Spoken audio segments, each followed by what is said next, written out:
Welcome back. I want to take you today with me to the continent of Africa, where we're going to discuss our first and most current project. So why don't you travel with me today? Even though we cannot physically go, I invite you to come with me to Africa.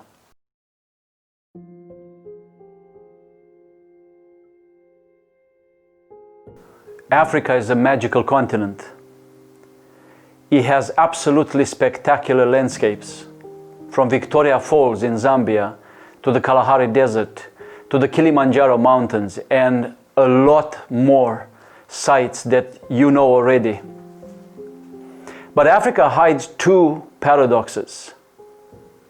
The beauty of this continent reveals also a great suffering of the people of Africa. And this is what I want to talk to you about today.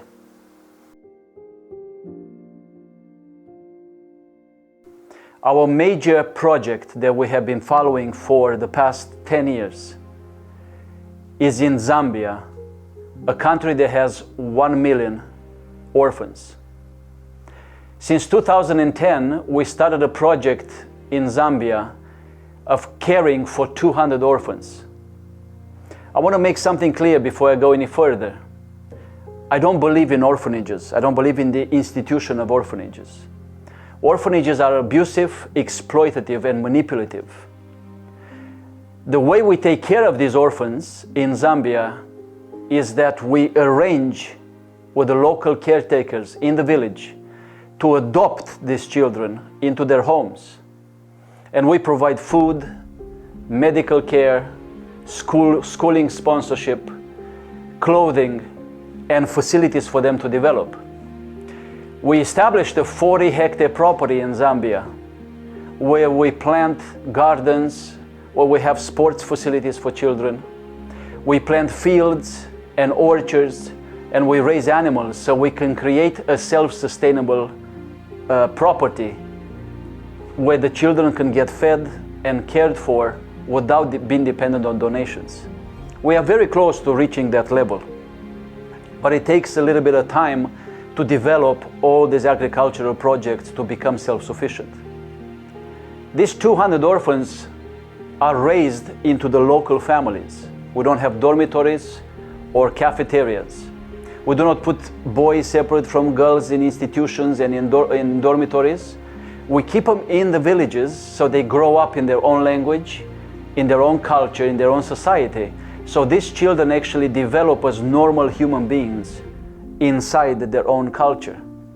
We do not want to split that because they become ostracized, marginalized, and become complexed by being orphans and separate from the other children.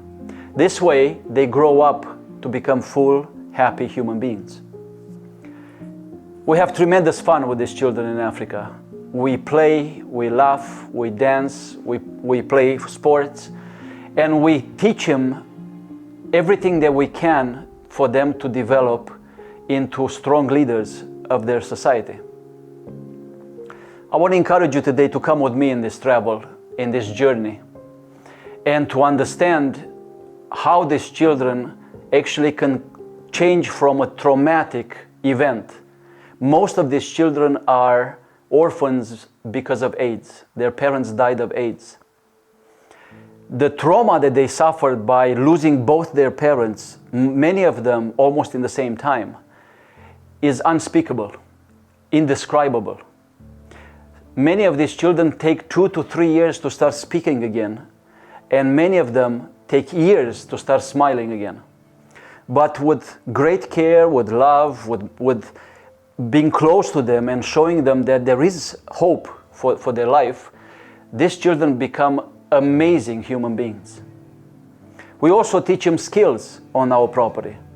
We build our own bricks for all the projects that we have. We plant our own gardens. And the children, as they grow up, they start learning skills of survival in life, like planting a garden or a field, or installing a water system powered by solar technology. We also sponsor these children to school, and we make sure that once they are sponsored, we go with sponsorship all the way to grade 12, and also for those that want, all the way to university. We cannot sponsor a child for a year or two and then tell them they cannot go to school anymore because the funding has dried up. We have to commit all the way to the end. The change is incredible. These children, some of these children are so good in school, they receive bursaries in private schools, and they already making an impact in people's lives. And all of them have the mentality that once they finish university or college or high school, they would come back to their villages and help other children in their situation. We have seen incredible transformation. They have a good nature as it is. They've just been thrown into the drama of this world by no fault of their own. And once we put them into education and we sponsor them and we see them grow, our greatest satisfaction is when we see them developing as strong leaders for their society. So in this movie, in this clip, in our little film today, what I want you to understand is that we do not believe in the institution of orphanage. Even though we take care of orphans, we do not put them in an organization, in an institution. We believe in giving them a second chance, but this second chance has to come without the problems that an institution would bring to them. That's why we give them freedom to grow in their own culture. We have no intention of making them look like us, dress like us, sing like us, or speak like us. We want them to become who they are in their own culture, in their own society. As I said, by helping them doing that, we're also working on this property, 40-hectare property in Zambia, to establish a self-sufficient program, a self-sufficient project, in which we can actually feed these children from the fruit and the veggies and the animals of their own land. And this way, we don't have to always worry, especially in a pandemic like today, in a crisis, global crisis, where nations and governments have closed up their pockets for helping Africans. We want to show you that we can still do it, and do it in a way that will benefit them for the rest of their lives. So join us on Pilgrim Movement. Go to our website and see how you can become a pilgrim and start this adventure with us.